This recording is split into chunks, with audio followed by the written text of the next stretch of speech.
The Selfish Giant. Every afternoon, as they were coming from school, the children used to go and play in the giant's garden. It was a large, lovely garden, with soft green grass. Here and there, over the grass, stood beautiful flowers, like stars, and there were 12 peach trees that in the springtime broke into delicate blossoms of pink and pearl, and in the autumn bore rich fruit. The birds sat on the trees and sang so sweetly that the children used to stop their games in order to listen to them. "How happy we are here!" they cried to each other. One day the giant came back. He'd been to visit his friend the Cornish ogre, and had stayed with him for 7 years. After the 7 years were over, he had said all that he had to say, for his conversation was limited, and he determined to return to his own castle. When he arrived, he saw the children playing in the garden. "What are you doing here?" he cried in a very gruff voice, and the children ran away. "My own garden is my own garden," said the giant. "Anyone can understand that, and I will allow nobody to play in it but myself." So he built a high wall all around it, and put up a notice board: "Trespassers will be prosecuted." He was a very selfish giant. The poor children now had nowhere to play. They tried to play on the road, but the road was very dusty and full of hard stones, and they didn't like it. They used to wander around the high wall when their lessons were over, and talk about the beautiful garden inside. "How happy we were there," they said to each other. Then the spring came, and all over the country there were little blossoms and little birds. Only in the garden of the selfish giant it was still winter. The birds didn't care to sing in it, as there were no children, and the trees forgot to blossom. Once a beautiful flower put its head out from the grass, but when it saw the notice board it was so sorry for the children that it slipped back into the ground again and went off to sleep. The only people who were pleased were the snow and the frost. "Spring has forgotten this garden," they cried, "so we will live here all year round." The snow covered up the grass with her great white cloak, and the frost painted all the trees silver. Then they invited the north wind to stay with them, and he came. He was wrapped in furs, and he roared all day about the garden, and blew the chimney pots down. "This is a delightful spot," he said. "We must ask the hail on a visit." So the hail came. Every day for 3 hours he rattled on the roof of the castle till he broke most of the slates, and then he ran round and round the garden as fast as he could go. He was dressed in grey, and his breath was like ice. "I cannot understand why the spring is so late in coming," said the selfish giant, as he sat at the window and looked out at his cold white garden. "I hope there'll be a change in the weather." But the spring never came, nor the summer.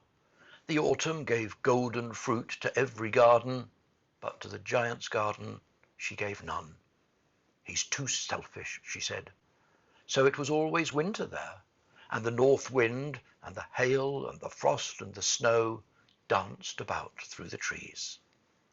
One morning the giant was lying awake in bed when he heard some lovely music. It sounded so sweet to his ears that he thought it must be the king's musicians passing by. It was really only a little linnet singing outside his window, but it was so long since he had heard a bird sing in his garden that it seemed to him to be the most beautiful music in the world. Then the hail stopped dancing over his head, and the north wind ceased roaring, and a delicious perfume came to him through the open casement. "I believe the spring has come at last," said the giant, and he jumped out of bed and looked out. What did he see? He saw a most wonderful sight. Through a little hole in the wall the children had crept in, and they were sitting in the branches of the trees. In every tree that he could see, there was a little child. And the trees were so glad to have the children back again that they'd covered themselves with blossoms and were waving their arms gently above the children's heads. The birds were flying about and twittering with delight, and the flowers were looking up through the green grass and laughing. It was a lovely scene. Only in one corner it was still winter. It was the farthest corner of the garden, and in it was standing a little boy. He was so small that he couldn't reach up to the branches of the tree, and he was wandering all around it, crying bitterly. The poor tree was still quite covered with frost and snow, and the north wind was blowing and roaring above it. "Climb up, little boy," said the tree, and it bent its branches down as low as it could, but the boy was too tiny, and the giant's heart melted as he looked out. "How selfish I've been," he said. "Now I know why the spring wouldn't come here. I will put that little boy on the top of the tree, and then I will knock down the wall, and my garden shall be the children's playground for ever and ever." He was really very sorry for what he had done. So he crept downstairs and opened the front door quite softly and went out into the garden. But when the children saw him, they were so frightened that they all ran away, and the garden became winter again.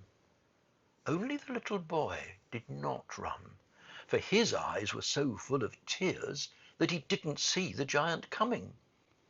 And the giant stole up behind him and took him gently in his hand and put him up into the tree.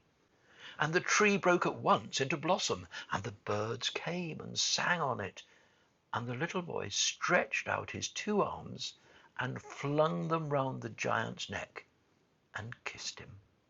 And the other children, when they saw that the giant wasn't wicked any longer, came running back, and with them came the spring. "It's your garden now, little children," said the giant, and he took a great axe and knocked down the wall. And when the people were going to market at 12 o'clock, they found the giant playing with the children in the most beautiful garden they had ever seen. All day long they played, and in the evening they came to the giant to bid him goodbye. "But where is your little companion?" he said. "The boy I put into the tree." The giant loved him the best because he'd kissed him.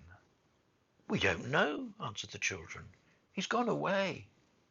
"You must tell him to be sure and come here tomorrow," said the giant.